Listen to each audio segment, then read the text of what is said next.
Hello again. I've been looking forward to this one. This is a video about an interesting old air rifle called the Britannia.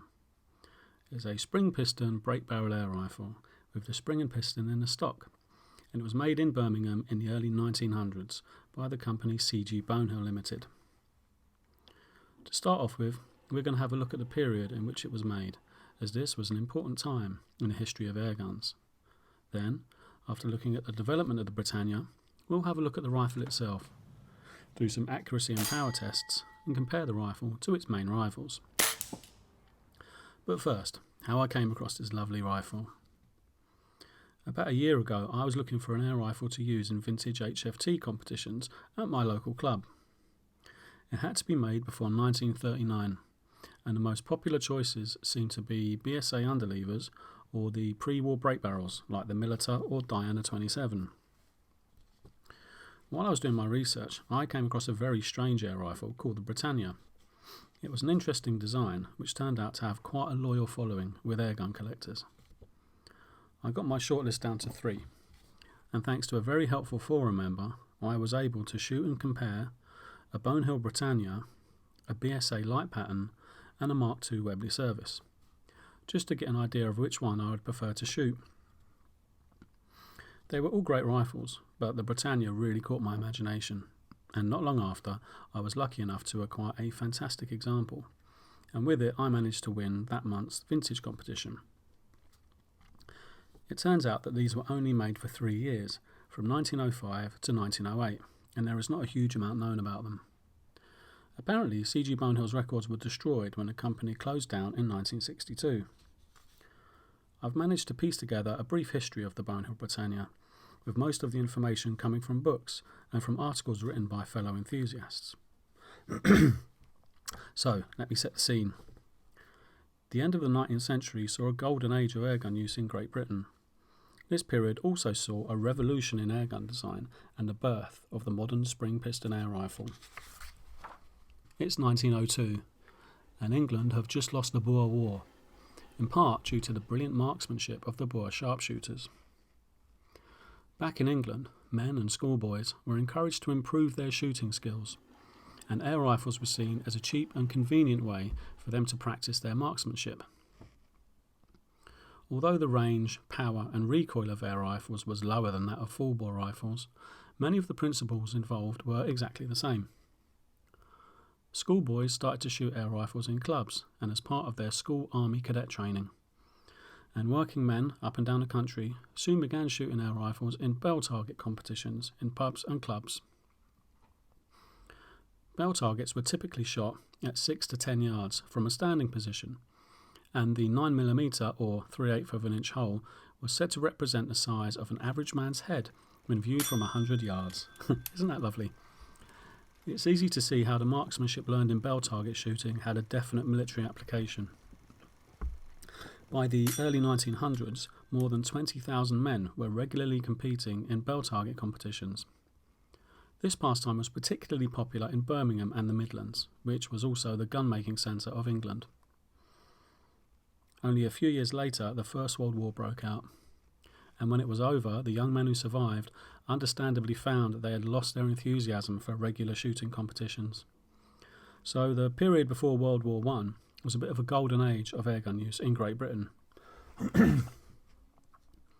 At the time, most of the airguns used were either of the gem type, a rather crudely made airgun based on the Havilland and gun design of the 1870s, with the spring and cylinder in the butt of the rifle, or the Milita type, a better quality airgun with the cylinder in front of the trigger and in line with the barrel. Most of these were smoothbore airguns, which were imported from Germany. Military production started to slow down after the end of the Boer War, and in the early 1900s, a few British firearms manufacturers decided to design and produce high-quality air rifles here in Britain. The most well-known of these companies was Birmingham Small Arms, or BSA, a large firearms manufacturer based in Birmingham. Rather than design a new air rifle from scratch, BSA acquired the rights to manufacture air rifles that were based on an existing design by George Lincoln Jeffreys, and in 1905 they began to manufacture these under the BSA name. Many people consider these to be the first modern spring piston air rifles, and they were extremely successful. Over the next 30 years, more than 180,000 were made by BSA based on a Lincoln Jeffries patent. Another company was CG Bonehill Limited, also of Birmingham. They were a firearms manufacturer well known for producing high-quality shotguns, which were beautifully made and had many innovative design features. The director, Christopher George Bonehill, was a pioneering gunmaker who promoted the mechanisation of firearm production in Great Britain. He was also politically active in the Birmingham gun trade, and he was a guardian of the Birmingham Proof House for 28 years. He wanted to produce an air rifle that was made to the same high standard of workmanship and innovation as their shotguns. In 1905, Bonehill came across a patent by a fellow Birmingham gunsmith called Frederick Stanley Cox. It was based on the Haviland and Gunn patent of 1876, which was popularised by Quackenbush's gem airguns, where the spring and piston were housed in the butt.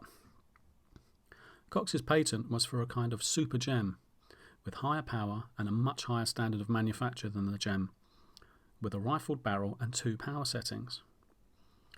Cox had his rifles produced in Germany from 1902 to 1904, probably by the Eisenwerk factory in Gaggenau, and they are very rare.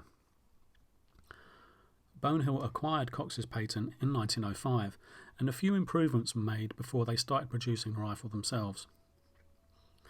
In 1904, Frederick Stanley Cox patented an automatic barrel catch as an improvement to his original 1902 design.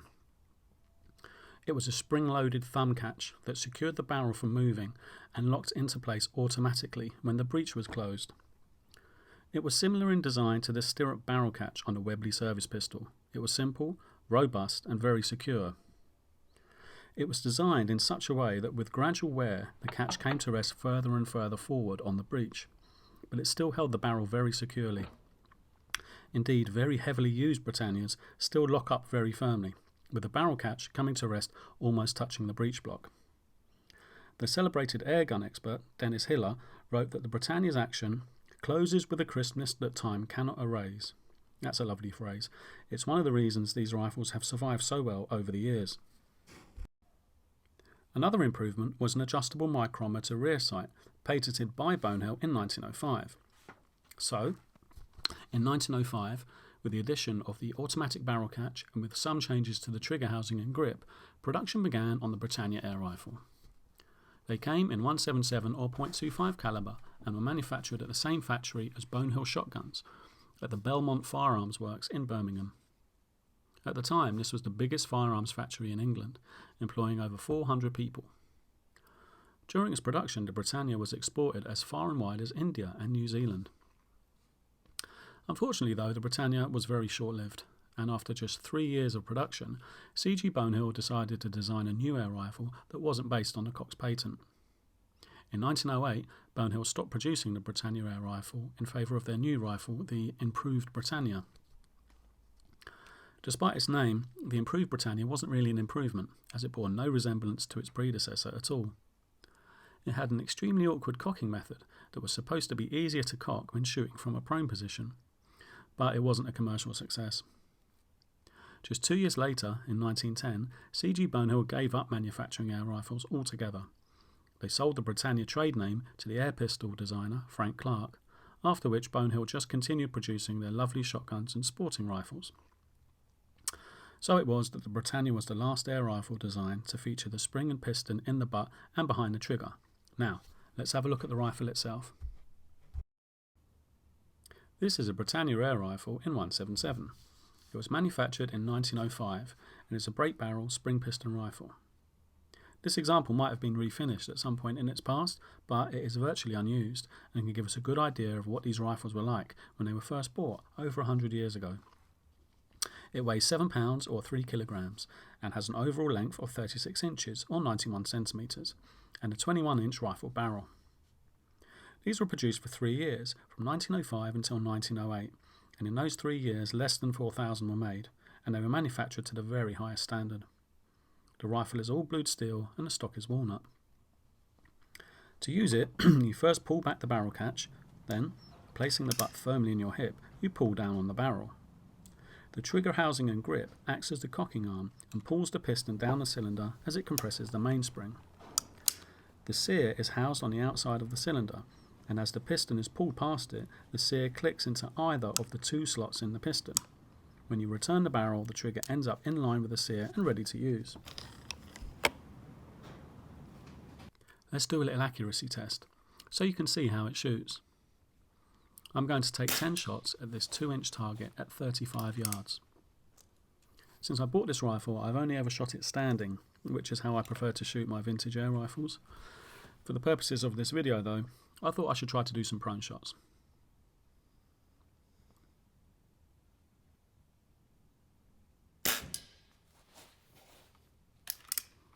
Loading the Britannia prone is not as awkward as I thought it would be, and using a pellet pen definitely makes it easier.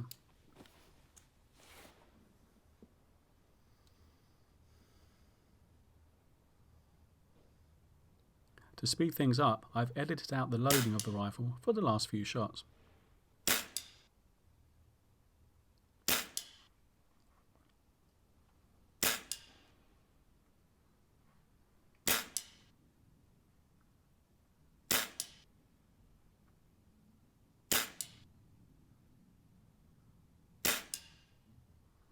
That's not too bad for open sights at 35 yards outdoors.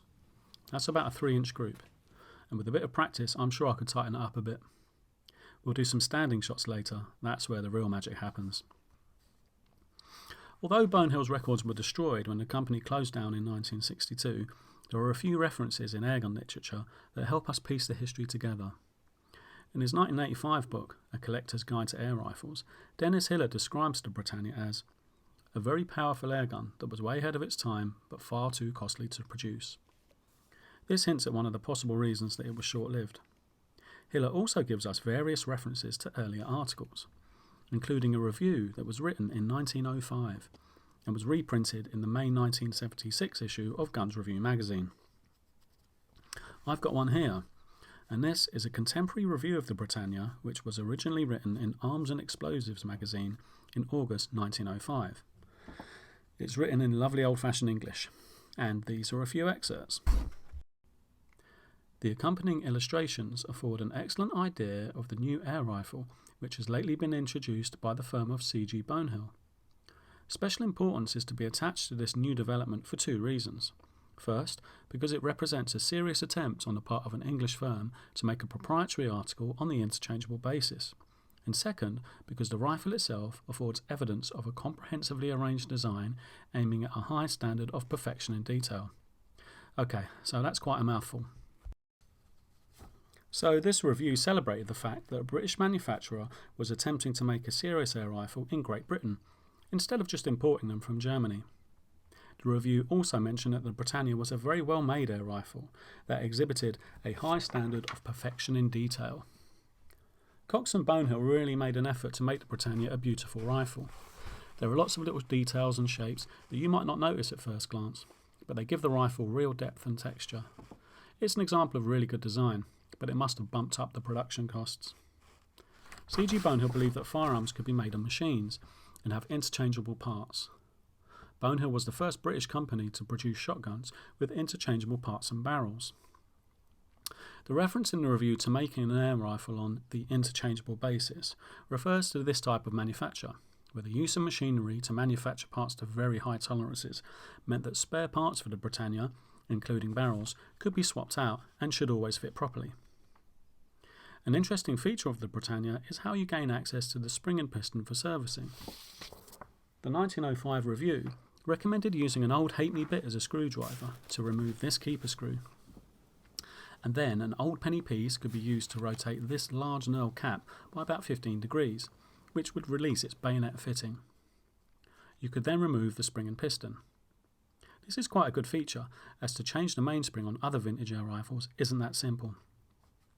I've spoken to people who've changed springs on their Britannias, and they say that this system with the end cap works really well, especially as the original springs don't have much preload. Oh, and incidentally, these coins were made in the same year as this rifle, 1905, and they feature the figure of Britannia herself, which is very apt. And on the other side, they bear the head of King Edward VII.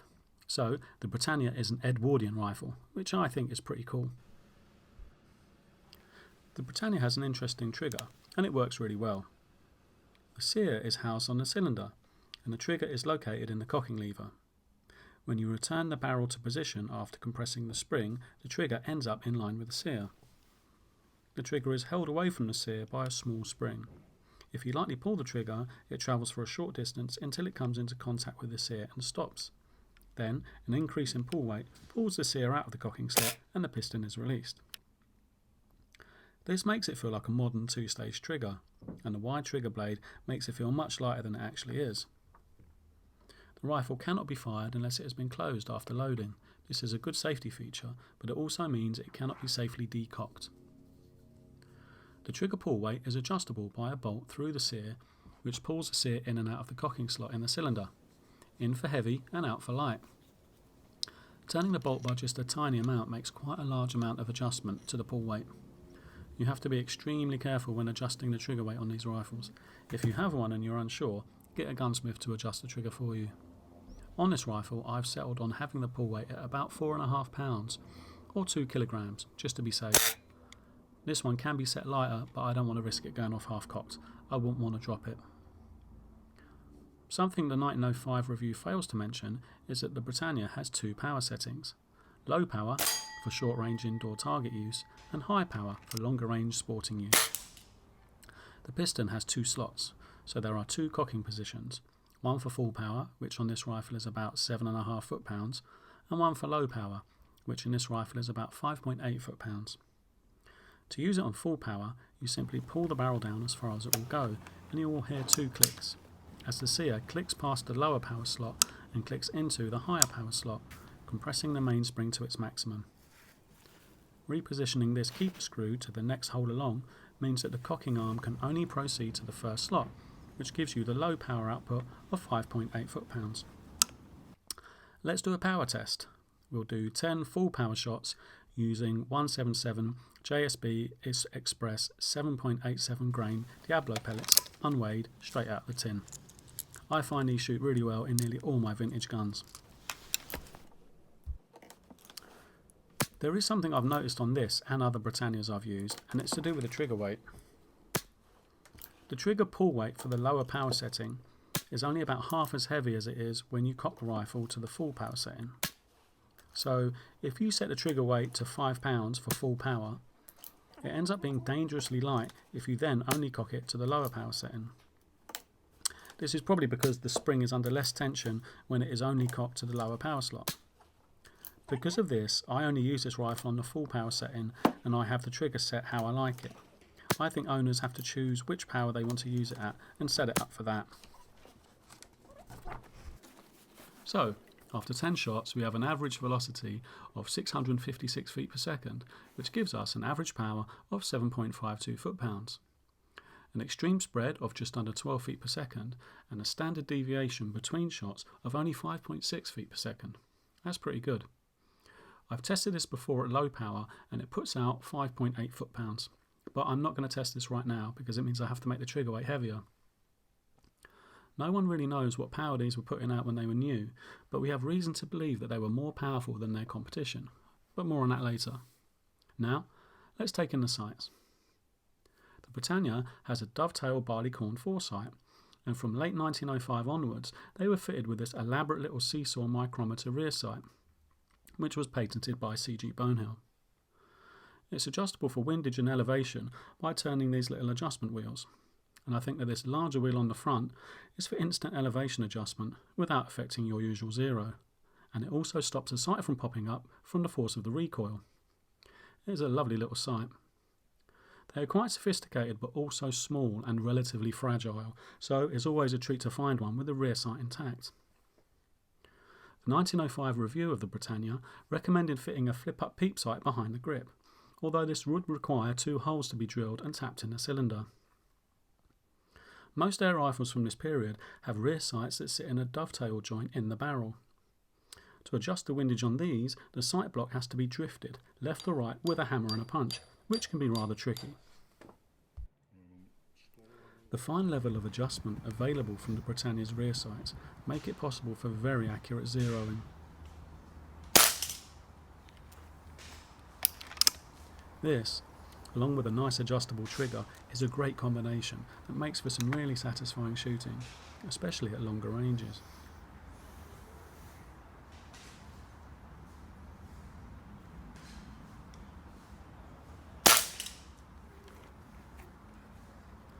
Something I really like about the Britannia is the balance of the rifle. With half the weight in the butt, the balance point is just in front of the trigger.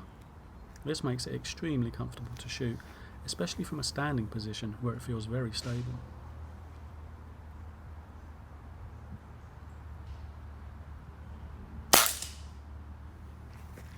The recoil is transmitted through the butt and squarely into the shoulder, and there is hardly any barrel flip at all, probably due to the heavy barrel. I've used this a couple of times for vintage HFT competitions, shooting 40mm kill zones out to 35 yards, and the Britannia always does very well.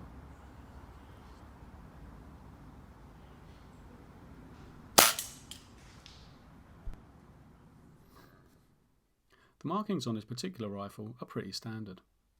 The Britannia trademark is stamped on the left-hand side of the breech, with a figure of Britannia, who has been a female personification of Britain since the Roman times.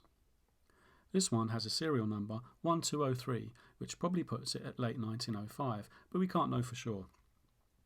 The number is repeated on the frame, cocking arm and breech. In front of the trigger is the registered design number 394207, which is on all Britannias and refers to the rifle's overall design. The word patent is stamped on the barrel release catch, presumably referring to Cox's 1904 patent for that. The top of the breech block has CG Bonehill, sole manufacturer, Cox's patents. And finally, the rear sight also has patent stamped on it, which refers to Bonehill's 1905 patent for the rear sight design. So this rifle has specific markings for the barrel release catch, the adjustable rear sight, and the rifle itself. A large number of Britannias were supplied to the retailer R. Ramsbottom in Manchester and had Anglo Sure Shot Mark I and Made Only for R. Ramsbottom Manchester stamped along the top of the breech block, along with a round medallion set into the butt. There are numerous variations of the Britannia, especially the earlier models. In the January-February issues of Airgunner magazine from 2004, the vintage airgun expert John Atkins wrote a series of interesting articles on the early transitional variations of the Britannia. They included an intriguing picture of Frederick Stanley Cox and his three brothers, Arthur, Richard and Charles. Many thanks to Chris Thrale, who originally sourced this picture, and to John Atkins for its use, along with some fascinating insights into Fred Cox and his brothers. So, as far as I know, this is the only picture of the inventor of the Britannia Air Rifle. It shows Fred Cox on the right with his three brothers in front of some fake trophies, one of which is a tea urn, posing as the Britannia Quartet. Although they are only posing in this picture for a laugh, they obviously take their air rifles very seriously. If you look closely, you can see that their Britannias have several customised features. Fred's rifle has a nickel-plated grip, cylinder and barrel catch, as apparently that's how he liked his rifles, in the German style. It also has a square steel rib running along the bottom of the barrel to add some weight. Charles's rifle has the barrel weight rib and also an interesting finger spur on the grip. This would help stability. Then, on the very far left, Arthur has what looks like a wooden fore-end fitted that would also aid comfort and stability. This is a great picture, and thanks again to John Atkins for letting me use it. Apparently, when he was repeatedly questioned by the then chief designer at BSA as to why the Britannia was so much more powerful than the Lincoln Jeffries BSA, Frederick Stanley Cox willingly gave up its secret, the mainspring. Apparently, Fred's brother Arthur was dismayed when he heard that Fred had given away the Britannia's secret. This is a good indication that the Britannia was indeed more powerful than the early Lincoln Jeffries BSAs. Fred Cox was described as over-trusting, and, like many talented inventors, wasn't a particularly shrewd businessman. He was, however, in my opinion, a bit of a genius when it came to airgun design. Most of the gems and militars at the time had smoothbore barrels. They fired lead slugs and weren't particularly accurate, especially over longer ranges.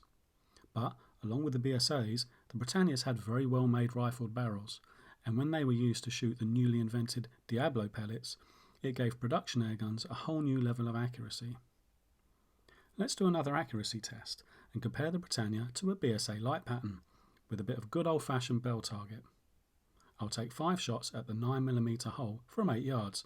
We'll try the BSA first. This is my 1910 BSA Improved Model D light pattern in 177. It's my general purpose vintage air rifle and is extremely accurate. I've won a few competitions with it and it will make a worthy competitor.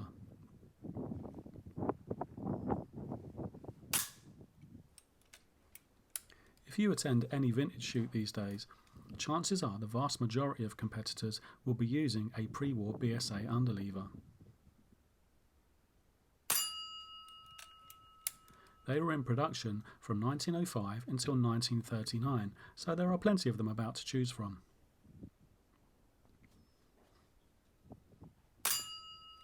For me, the shorter overall length of the light pattern suits the way I shoot, which is target style. To shoot the longer BSA standard or club standard, I need to hold the rifle with my hand further forward, hunter style, which I find less stable, but that's just me.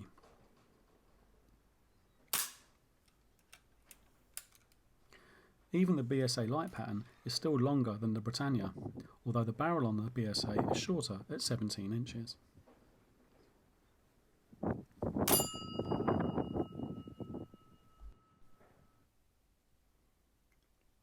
Okay, let's try the Britannia.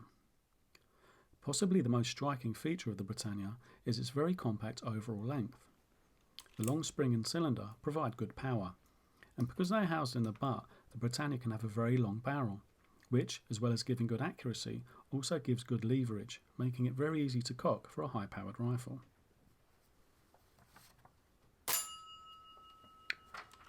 This is how CG Bonehill described it at the time. A combination of moderate and convenient entire length, with ample length of barrel to enable the extraordinary power of the rifle to be utilised to its fullest extent.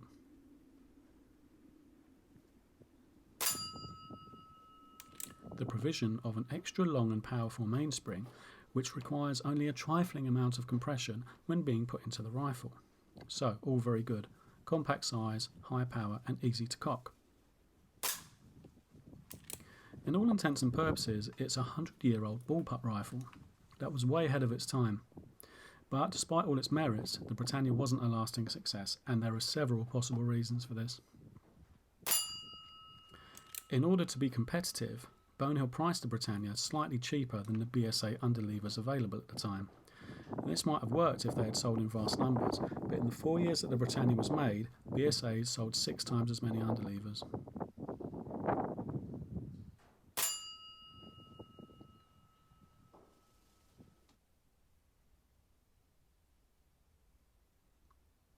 The Britannias were also believed to have been quite expensive to produce, so the profit margins were probably quite low, and it's not known what arrangement existed between Cox and Bonehill with regards to licensing the Cox patent.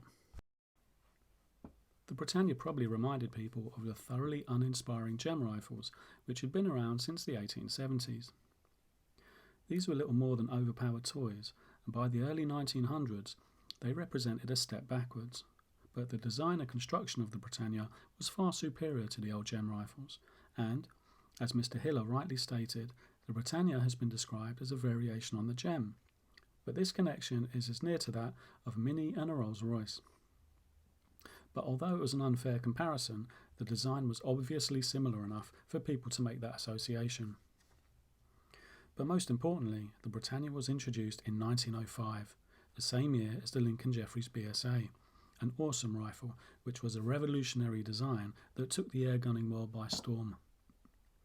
In fact, when you think about it, the fixed barrel underlever air rifle is still considered the most accurate setup for spring piston rifles today. With its high-tech design and formidable marketing, the Lincoln Jeffries BSA swamped the airgun market and dominated the sport. For example, in the British National Air Rifle Championships of 1908, out of the 940 competitors, 936 used a BSA underlever. It's interesting that here we are over 100 years later, and the most modern spring-powered air rifles are either based on the Lincoln Jeffries fixed barrel underlever design, like the HW97, or the Militer and Diana break barrels, like the HW95. Today, the Britannia seems innovative and radical in its design, but back then it must have just seemed old-fashioned. Considering how well it shoots, I'm surprised no one has tried to make an air rifle based on this design for the last 100 years. The vintage airgun expert John Maluski wondered what would have happened if Frederick Stanley Cox had approached BSA with his design instead of Bonehill. Maybe bullpup springers would be as common as break barrels today. In the October 1987 issue of New Zealand Airgun magazine, the well-known Britannia enthusiast Ian Alcock gives us a tantalising glimpse that BSA actually attempted to replicate a Britannia in the 1920s. He writes, "Of considerable interest is a prototype rifle in my possession made by BSA at Armoury Road in the 1920s, which bears a label saying, 'It has no advantage over Fred Cox's Britannia.' Since I feel that the sole reason for the Britannia's failure to become a well-known air rifle of great commercial success was that its sales were swamped by the wide-scale national marketing by BSA of their newly acquired Lincoln Jeffries air rifle, which undoubtedly put paid to attempts of production of other airguns in the Birmingham area, I find it of much interest that BSA should try, some years later, to produce an air rifle along the Britannia's lines." So that's very interesting. So if BSA tried to copy the Britannia but couldn't improve on it, then maybe CG Bonehill were the best firm for the job, as far as gunsmithing is concerned. I think that today, if a company came out with a high-power bullpup springer built to this high standard, it would be seen as a huge innovation in spring piston air rifle design. You could even fit a scope to the breech block and have fixed barrel accuracy but in a compact bullpup springer. I'd certainly buy one. Okay, finally. There is an old story about a Bonehill Britannia which has become a part of airgun folklore. There is a modern-day vintage airgun shoot based on this story, and I'm going to try and reenact it today. I've got this scale printout of a bowler hat mounted to the front of this bell. I'll put it out at 50 yards and take a few shots at it standing. Let's see how many times I can hit the hat. The story behind this shoot, as told in the June 1907 issue of The Rifleman, is that in 1907 there was a man called Matthew Hurst from Birmingham who considered himself a pioneer of practical airgun shooting.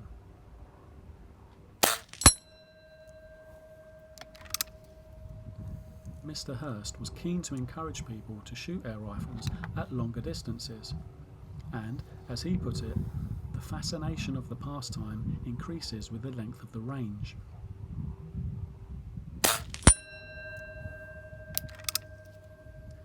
One day, he was regaling his friend about the fabulous long-range shooting capabilities of his Britannia Air Rifle at 50 yards.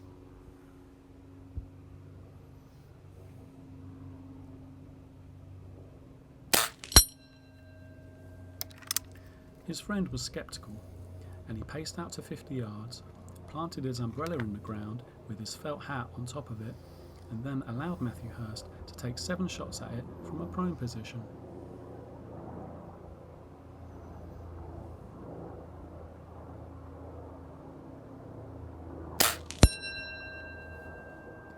Sure enough, the man's hat ended up with 7 holes through the front of it, and the handle and silver mount of his umbrella was smashed to pieces.